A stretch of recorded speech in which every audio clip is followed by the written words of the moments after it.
ये व्यर्थ के बकवाद करने वाले लोगों से मत मिलो, व्यर्थ के बकवाद करने वाले लोगों की तरफ मत देखो, ये क्या कह रहे हैं, क्या बोल रहे हैं। और तुम भी व्यर्थ का बकवाद मत करो। अपने समय को कीमती मान करके निरंतर प्रिया प्रीतम का नाम जप करो, उनके गुण लीला गाओ, उनकी सेवा में रहो। कभी प्रपंच की बातें, कभी प्रतिष्ठा का चिंतन, कभी नाना प्रकार के मान सम्मान का चिंतन, ये घुसने ना पावे हृदय में।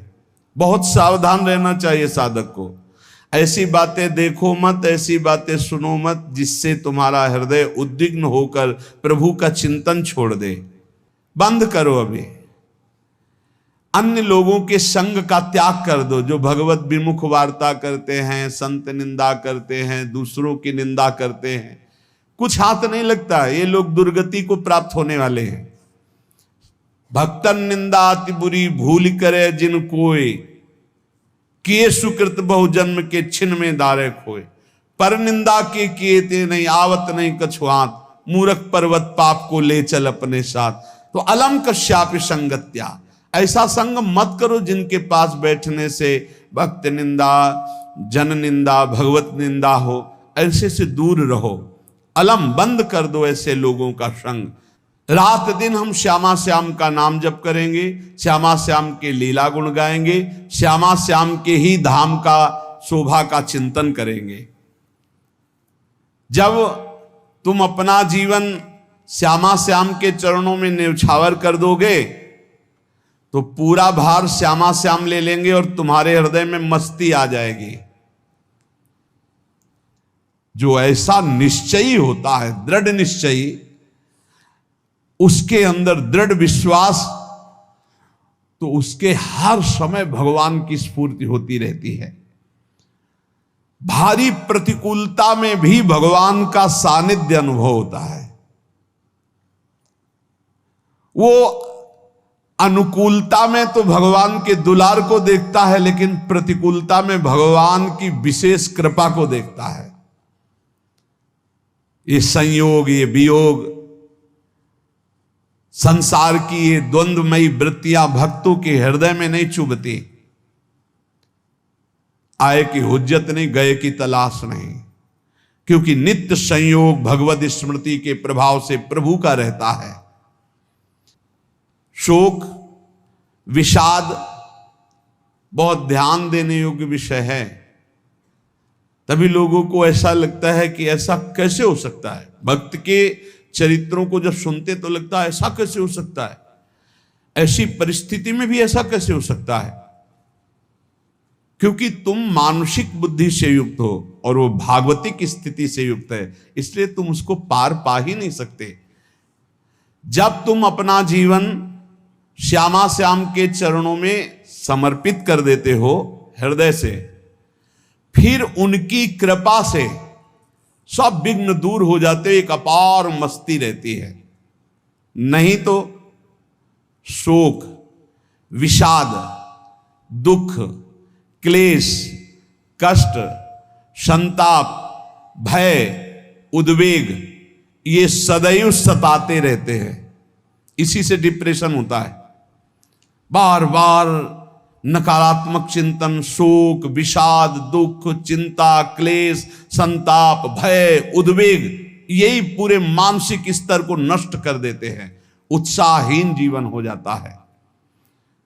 जब तुम श्यामा श्याम को समर्पित हो जाते हो तो ये सब प्रवेश भी नहीं करते, एक अपार मस्ती बनी रहती है। अब क्या होगा? श्यामा श्याम जो करेंगे वही होगा।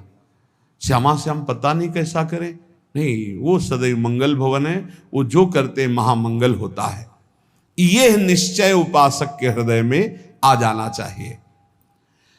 इसलिए अपना सारा मन, सारी बुद्धि, सारा जीवन, प्रत्येक श्वास प्रभु को अर्पण कर दो, फिर देखो तुम निहाल हो जाओगे।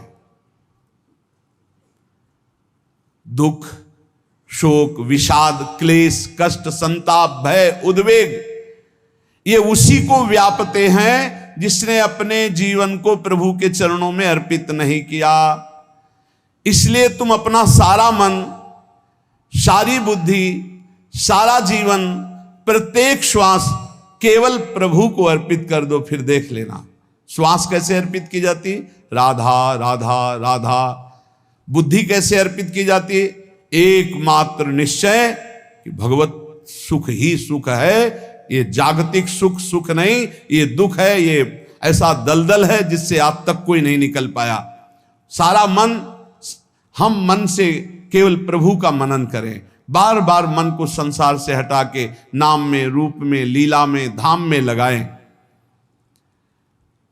बहुत प्रसन्नता हो जाती है उस उपासक के हृदय में जो अपना मन बुद्धि प्रभु के चरणों में अर्पित कर देता है। भगवान ने तो इसको बहुत उत्तम स्थिति बताया है कि मेरे से कभी वो अलग हो ही नहीं सकता यदि मन बुद्धि अर्पित कर दिया।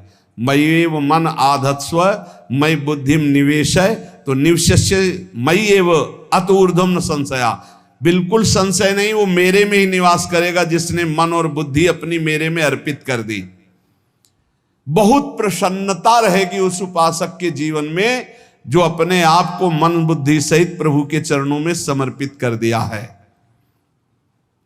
भगवान का आश्रय लेने वाले की पहचान है हर परिस्थिति में प्रसन्न रहना। देखो आप भगवद आश्रित हो कि नहीं, देखो अनुकूल परिस्थिति में तो सब प्रसन्न रहना, लेकिन प्रतिकूल परिस्थिति में प्रसन्न रहना ये भगवान के भक्तों का लक्षण है। हर परिस्थिति में प्रसन्न रहना ये भगवान के भक्तों का लक्षण है। आनंदगन भगवान का आश्रय मिलते ही आनंद छा जाता है हृदय में। उनके पास आनंद का अभाव होता ही नहीं है। जैसे सूर्य का प्रकाश उदय होते ही सूर्य का प्रकाश संपूर्ण अंधकार को नष्ट कर देता है, ऐसे ही भगवान का संपूर्ण आश्रय लेते ही सब दुख चिंता शोक नष्ट हो जाते, आनंद ही आनंद। तुम भगवान के मंगलमय रूप को नहीं जानते हो, पर उनके मंगलमय भाव को, विधान को मानना शुरू कर दो। जो भी होता है मंगलमय होता है। हमने जीवन में देखा है, अगर इधर कोई बहुत बड़ा सुख दिया तो देर नहीं लगेगी, 24 घंटे नहीं व्यतीत होंगे और ऐसे दुख दे देंगे, जिससे दोनों का समान भाव रख करके ना दुख में तुम भूलो प्रभु को, ना सुख में फूलो, सीधे भगवत मार्ग में चल। पूरे जीवन की बात देखा है। भगवान के मंगल विधान में सदा सर्वदा सुख ही सुख है, इस बात को मान के प्रसन्न हो जाओ।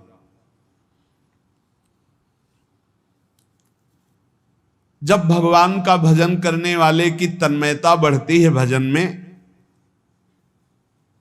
तो द्वेषी जन अपने आप तैयार हो जाते हैं। भक्त कभी किसी से द्वेष नहीं करता, अपने आप वो द्रोह करने लगते। तो नरसिंह मेहता जी से बहुत गांव के कई लोग थे जो जलते थे, ऐसे जलते थे कि अब क्या करें, कैसे मिटा दे नरसिंह मेहता जी को।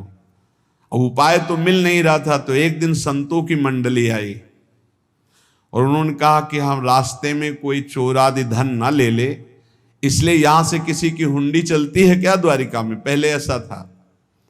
बोले हाँ, हमारे यहां बहुत बड़े सेठ हैं नरसिंह मेहता जी, पर आप कहोगे वो मना कर देंगे। कई बार कहोगे, अगर वो स्वीकार कर ले तो वहां। और उनका लक्ष्य था कि नरसिंह मेहता जी की तो खाने की भी सुविधा नहीं थी, हुंडी कहाँ की बात आई। उनका था कि जब वो ना कहेंगे तो संतजन नाराज हो जाएंगे, अगर हाँ कह दिया तो वहां हुंडी चुकेगी नहीं, तो संतजन अपने आप इनको शाप दे देंगे, अपराध बन जाएगा, ये नष्ट हो जाएंगे। संतों को भेजा नरसिंह मेहता जी ने, सबकी दंडवत की, चरण पखाड़े। तो उनका ये इतना रुपया है, द्वारिका में साधु सेवा हम करेंगे, वहां तुम्हारी हुंडी चलती है, तो आप अरे उनका आप कहाँ भूल रहे हो, यहाँ खाने की भी व्यवस्था। बोले हमें सब पहले से बता दिया गया कि आप मना करोगे, बार बार मना मत करो, हमें पता है। तो उन्होंने ठाकुर जी की तरफ देखा, बोले क्या लीला है प्रभु, संतों से हम क्या कहें, ये ले रुपए। उस समय स्वर्ण की मोहरें चलती थी, बेच के बाजार से खूब उन संतों को पवाया, उन्हीं संतों की सेवा की। और उनका अपने सेठ का नाम तो बताओ जहां हमें जाके हुंडी मिलेगी। सेठ, सावल सा सेठ। संत जन गए वहां, पूछा कि नरसिंह मेहता जी का जिन सेठ से परिचय, उनका नाम सावल सा सेठ, उनकी गद्दी कहाँ है?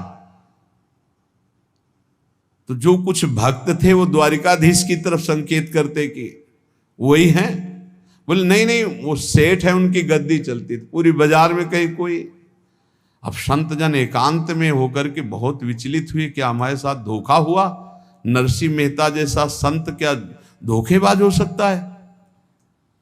देखो, संशय तो बहुत विचित्र होता है।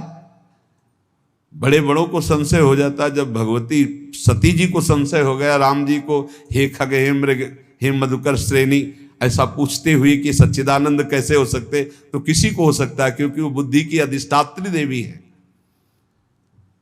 जो ही उनके मन में ऐसा आया कि क्या हमारे साथ धोखा हो रहा है, इतने में ही देखा जय हो सावल सा सेठ की। वो कहा सावल सा सेठ? तो देखा बढ़िया मुनीम जी उनके साथ, और सेठ बस्ता लिए हुए मुनीम जी, सरकार इधर से चलो। तो उनका सावल सा सेठ आपका नाम है? संतों ने कहा। बोले हाँ। बोले नरसिंह जी? हाँ। बोले आपकी हुंडी आ गई है। हुंडी एक कागज में लिखा कि ये हमारे सेठ जी को दे देना। वैसे लोग मुझे माखन चोर कहते, कोई कुछ कहता, लेकिन आपने सेठ बना दिया। जब आपने सेठ बना ही दिया तो आप कभी परवाह मत करना तुम। और ये सेवक आपकी सेवा में सदैव तत्पर है। भगवान ने ऐसा लिखा। जो भगवद आश्रित है, एक बार ये चलता रहता है, जो संत जन होते हैं उनके विरोधी अपने आप बन जाते हैं, किसी से कोई मतलब नहीं, अपने आप विरोधी बन जाते हैं। कबीरदास जी का पूरी काशी में यश था। भजन करने वाले महापुरुषों का यश बढ़ता है जब, तो जो भजनहीन होते हैं उनके हृदय में जलन पैदा हो जाती है, और वो उनको विविध प्रकार से फंसाना चाहते हैं, उनको कष्ट देना चाहते हैं। तो कबीरदास जी के यश को धूमिल करने के लिए कुछ ब्राह्मणों ने एक रचना रची। मुड़ मुड़ा के कबीरदास जी के शिष्य बन करके पूरी काशी के सब आश्रमों में निमंत्रण दे आए। कल भंडारा है, संत सेवा है, सबने स्वीकार किया। कबीरदास जी अपनी दिनचर्या करके निकले तो संत मंडली आने लगी। बोले कै बजे सेवा है? साधु सेवा। बोले कौन सी साधु सेवा?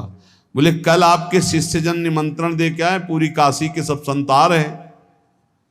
कबीरदास जी ने कहा यहाँ तो एक की भी व्यवस्था नहीं, पूरी काशी के संत आ रहे।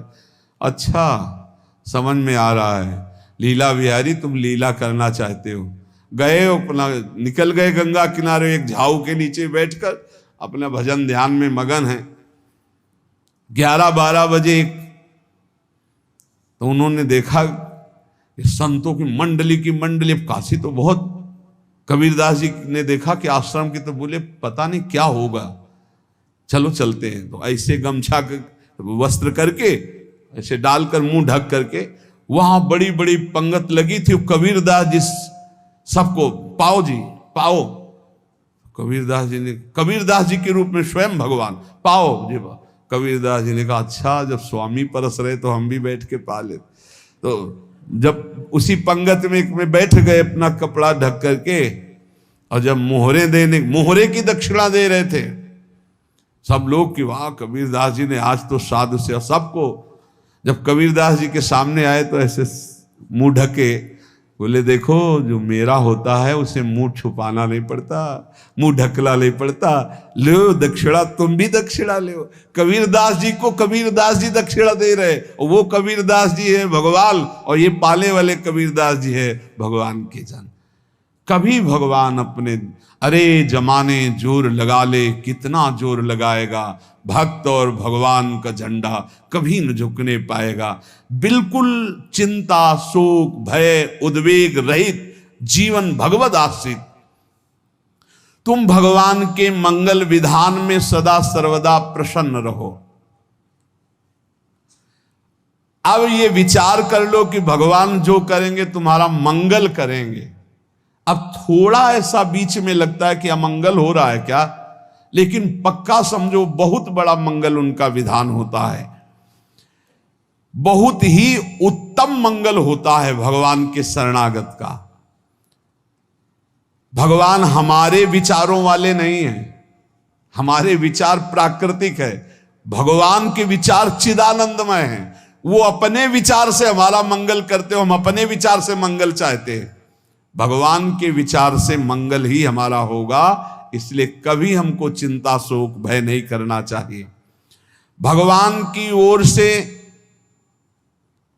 कभी तुम्हारे लिए ऐसा विधान नहीं होगा कि तुम दुखी हो जाओ, बस तुम्हारी सोच हो सकती है, उसका परिणाम बहुत मंगल होगा।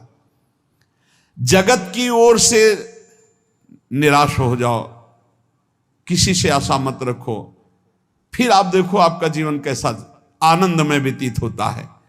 ये जो जगत की आशा है यही दुख प्रदान करती, सच्ची जगत की आशा ही दुख प्रदान करती है। अगर जगत से कोई संबंध न रखा जाए और भगवत भाव में रहकर तो बहुत अच्छा जीवन चलेगा। अपने कर्तव्य का पालन करो, परिवार को भगवत स्वरूप मानकर पोषण करो, किसी से कोई संबंध मत रखो, कोई आशा मत रखो, यही अध्यात्म सिखाता है। अपने आप भगवत स्वरूप, सबका व्यवहार मंगलमय और आपका जीवन मंगलमय। अपने घर में ऐसे रहो जैसे किसी अतिथि के घर में रह जाता है, चलना है यहां से जाना है। कौन रहता है अपने घर में अतिथि की भांति? भगवान का भक्त। जाना है यहां से, अपनी प्रिया प्रीतम के पास जाना। ये हमारा घर नहीं है, यहां तो हम समय व्यतीत कर रहे हैं, अपनी आयु व्यतीत कर रहे हैं भगवत आराधना करते हुए। हमें जाना है प्रिया प्रीतम के पास। वास्तविक घर भगवान का धाम है हमारा, वास्तविक घर वाले प्रभु हैं हमारे, जो नित्य सच्चिदानंद भगवान के चरणों में अपने चित्त को समर्पित करता रहता है। उसको यह अनुभव होने लगता है कि बड़ी कृपा है हमारे ऊपर, भगवान की बड़ी कृपा है हमारे ऊपर। सर्वसमर्थ परम सुहृद भगवान ऐसे भक्त के ऊपर हर समय वरद हस्त रखे रहते हैं। ये केवल प्रवचन नहीं, सच्ची बात मानिए। ऐसे भगवान का वरद हस्त हर समय रहता है। जब भगवान की छत्र छाया में भक्त अपने को देखता है तो आसपास घोर विपत्तियों का भी समुदाय हो तो भी वो आनंद में मगन रहता है। हर हालत में आनंदित रहना ये भक्त का स्वभाव है। भगवान ऐसे भक्तों को प्यार करते हैं जैसे कछुआ अपने अंडे को बाहर रख आवे और रात दिन उसका चिंतन करे। जब भक्त भगवान को समर्पित होता है तो भगवान रात दिन उसकी ऐसे चिंतन सुरक्षा करते हैं। अभय, ये दैवी संपदा का पहला गुण है। ये भगवान के शरणागत पर जागृत हो जाता है, वो भयभीत नहीं होता, किसी भी उससे भयभीत नहीं होता। यही डरपि हरिवंश हित, जिनो भ्रमय गुण सलिल पर। इस डर से डरते रहना चाहिए कहीं गुण रूपी पानी में फिसल न जाए, नहीं तो गलती हो सकती है। साधक सावधान रहे। ये अभय दैवी संपदा का सबसे बड़ा गुण है। जो भयहारी भगवान की शरण में आ जाता है तो उसके अंदर ये अभय प्रकट हो जाता है।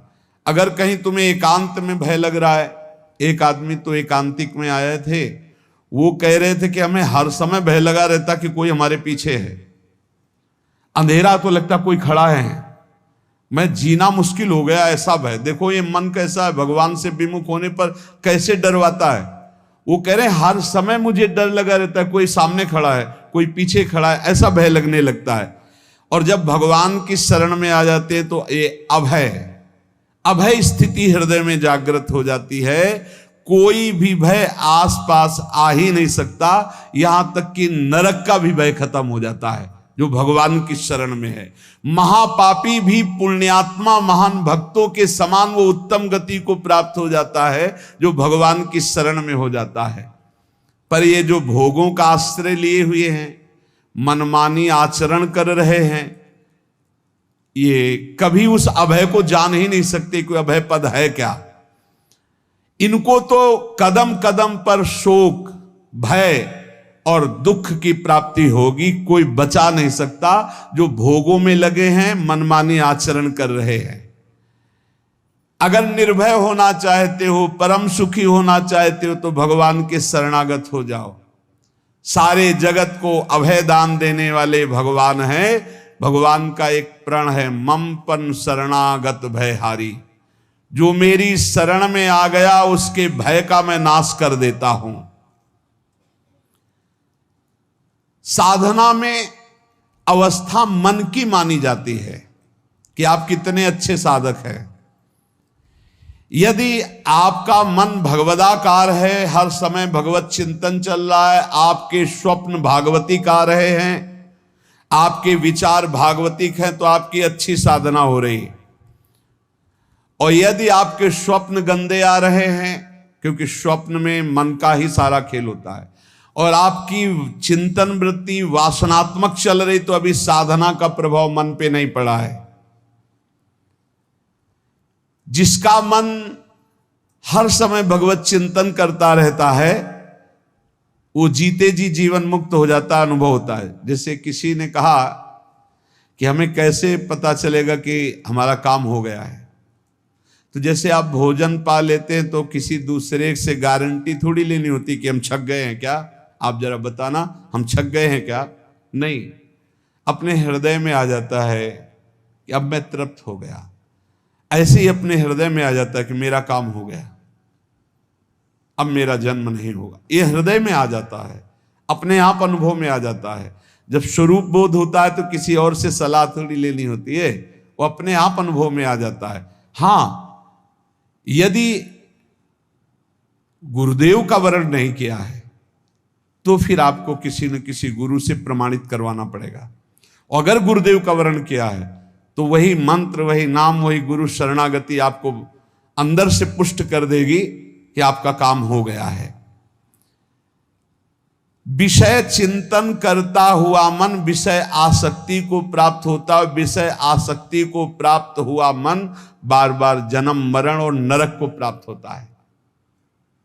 बस ये विषय चिंतन हटाना ही प्रमुख कर्तव्य साधना का है। बार बार मन को विषयों से हटा करके प्रभु के नाम में लगाओ, प्रभु के रूप में लगाओ, प्रभु की लीला में लगाओ। जहां भगवान प्रकट होते हैं वहां परमानंद की बाढ़ आती है। पर ये ध्यान रखें, गुलाब का फूल कांटों में खिलता है, उसकी सुगंध लेनी, फूल लेना है तो कांटों से बचाकर। ऐसे ही जब आप भगवत चिंतन के लिए चलेंगे तो आपका चिंतन चुराने के लिए माया विविध नाटक करेगी, कांटे फैलाएगी। कोई तुम्हारी निंदा करेगा, कोई अपमान करेगा, कोई उपहास करेगा, तुम्हारी अव्यवस्था हो सकती है, तुम्हारी परिस्थिति बहुत भयावह हो सकती है। इन परिस्थितियों में भी भगवत चिंतन का तार ना टूटने पावे तो आगे गुलाब का फूल है। जैसे कांटे से बचाकर गुलाब का फूल लेते हैं और भगवद अर्पित करके सौरभ का सुख लेते हैं, ऐसे ही भगवान के प्रेमानंद का अनुभव करने के लिए संसार के कांटों से बचना होगा। और खिलेगा यही फूल संसार में ही, मनुष्य देह में, और योनियों में नहीं। भगवत प्राप्ति स्वर्ग में नहीं होगी, इसी मृत्यु लोक में होगी। पहले मन नहीं लगता भगवत चिंतन में, भगवत चिंतन जबरदस्ती करना पड़ता है। भगवत चिंतन जे ही प्रारंभ करोगे ते ही बहुत बाढ़ आ जाएगी पाप चिंतन की। ध्यान दीजिए, बहुत लोग प्रश्न करते रहते हैं कि हम जब भजन में बैठते हैं तो बहुत गंदी बातें आती, मन बड़ा चंचल होता है, भाग जाता है। ऐसा प्रारंभ में जब कोई भगवत चिंतन प्रारंभ करता है तो उसका मन विषयों में भागता है, गंदी बातों में भागता है। अब लोग कहते पहले तो हमारा चिंतन बढ़िया होता था, अब चिंतन नहीं होता। तो कोई सिद्ध पुरुष थोड़ी हो गए, तुम्हें जबरदस्ती चिंतन करना होगा। जगत के प्राणी में जहां मन जाए तो इसमें भी भगवान, पदार्थ में मन जाए तो उसमें भी भगवान, जहां जहां मन जाए वहां वहां भगवान देखो, या मन को हटाकर नाम मंत्र में लगाओ। ऐसे भगवत स्मृति जागृत की जाती है, बार बार प्रयास करना होता है। कई लोग ये प्रश्न करते हैं कि हमसे बड़े पाप हो गए तो क्या हमें भगवान की प्राप्ति हो जाएगी? तो यहां कह रहे हैं भगवान किसी के पूर्व जीवन को नहीं देखते हैं, वर्तमान के भजन को देखते हैं। पकड़ो इस बात को। अगर वर्तमान में आज आप सुधर गए हो, नाम जप कर रहे हो, तो आप भक्त हो। ये गीता जी में भगवान ने कहा, अपिचेत सुदुराचारो भजते माम अनन्य भाग साधुरेव समन्तव्या सम्यक व्यवसिता। ऐसा बहुत दुराचारी पहले रहा है, बाद में उसके मन में आ गया कि भगवान के सिवा हमारा कोई कल्याण करने वाला नहीं, हमारा कोई नहीं। तो भगवान कहते हैं मैं उसे साधु ही मानता हूं, उसे साधु बना देता हूं। भगवान किसी के पूर्व जीवन को नहीं देखते। बहुत बढ़िया बात है। कल तक हम क्या करते रहे भगवान नहीं देखते, आज क्या कर रहे हो ये देखते हैं। यदि आज आप भजन में लग गए हो, अच्छे आचरण कर रहे हो, तो आपको भगवत प्राप्ति हो जाएगी। भगवान ये नहीं देखते कि पूर्व में पुण्यात्मा रहा है कि पापात्मा रहा है। भगवान वर्तमान में देखते कि मेरा भजन कर रहा है, बस इसी से कल्याण कर देते हैं। पकड़ो इस बात को, तो कभी प्रश्न नहीं उठेगा कि क्या हमको भी भगवत प्राप्ति हो सकती है क्या। हमारा मन यदि श्री भगवान को चाहने लगे तो श्री भगवान हमारे मन में ही आकर बस जाएंगे। भगवान की रूप माधुरी में मन डूबने लगेगा।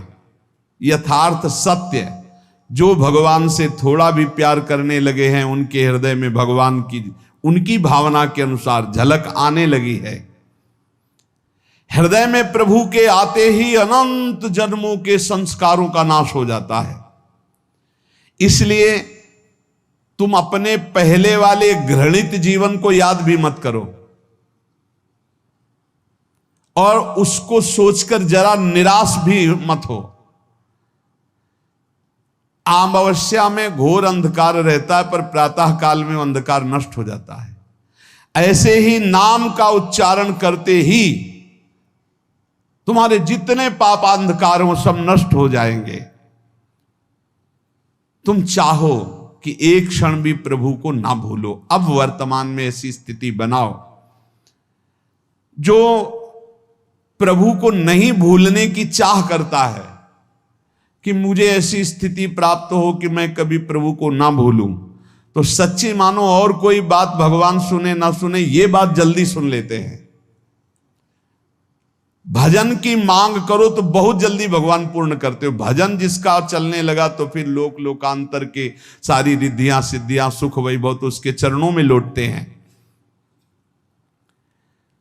जब हम प्रभु से प्रभु का स्मरण न मांगकर भोग मांगते हैं, तभी हमारा भजन रुक जाता है, भजन नहीं चल पाता। यदि हम प्रभु से केवल भजन मांगे तो विश्वास करो ब्याज में सब हो जाएगा। मूल भजन तो आपका बचेगा ही, ब्याज में लोकांतर के भोग आपके चरणों में लुटते घूमेंगे। आप भजन करके तो देखो। अरे घिघियाने की जरूरत नहीं, किसी से मांगने की जरूरत नहीं, भजन करके देखो, सब ठीक हो जाएगा, सब अपने आप बन जाएगा। हम बहुत बड़ी भूल कर देते हैं कि थोड़ा भजन करके प्रभु से कुछ सांसारिक वस्तुएं, स्थितियां, परिस्थितियां बदलने की मांग कर लेते हैं, जिससे भजन छूट जाता है। प्रभु की स्मृति इतनी महान है कि जिन्होंने बैर भाव से प्रभु का स्मरण किया उनको भगवान की प्राप्ति हो गई। जैसे कंस आदि भगवान से बैर ही तो रखते थे, लेकिन भगवान की स्मृति रहती थी। स्मृति ने उनको भगवत प्राप्ति करा दी। स्मृति में महान सुख है, पर वो जब भक्ति रस से युक्त स्मृति होती तब माधुर्य रस, प्रेम रस का अनुभव होता है। कल्याण तो वैर भाव से स्मरण करने वालों को भी प्राप्त हो गया। यदि आप भक्त हो और ये चाहते हो कि आपकी भागवती की स्थिति बहुत जोर की हो, तो हम आपसे प्रार्थना करते हैं कि रोज प्रभु से एक ही बात मांगिए, मुझे अखंड स्मृति दीजिए। अर्जुन जी को पूरी गीता जी सुनने के बाद यही मिला, नष्टो मोहा स्मृति लब्ध्वा। स्मृति, प्रभु आप हम पे ऐसी कृपा कर दो कि हमारे हृदय में किसी और व्यक्ति, वस्तु, स्थान की स्मृति न रह जाए, केवल आपकी स्मृति रह जाए। ये चाह भगवान बहुत जल्दी पूर्ण कर देते हैं यदि उपासक हृदय से ये बात मांगे। भगवान की कृपा से ही ऐसा हो सकता है कि अखंड स्मृति ये कर्म फल से नहीं मिलती है। प्रभु के प्रति निर्भर होकर जो दैन्यता पूर्वक प्रभु से मांगता है और हर समय अभ्यास करता रहता है भगवत स्मरण का, उसको ये स्मृति मिलती है।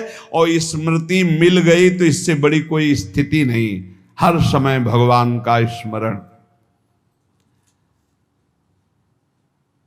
प्रभु से मन प्रतिपल नया नया स्वाद लेकर के आसक्त होता रहता है, नवम नवम। प्रभु कभी बासी नहीं होते।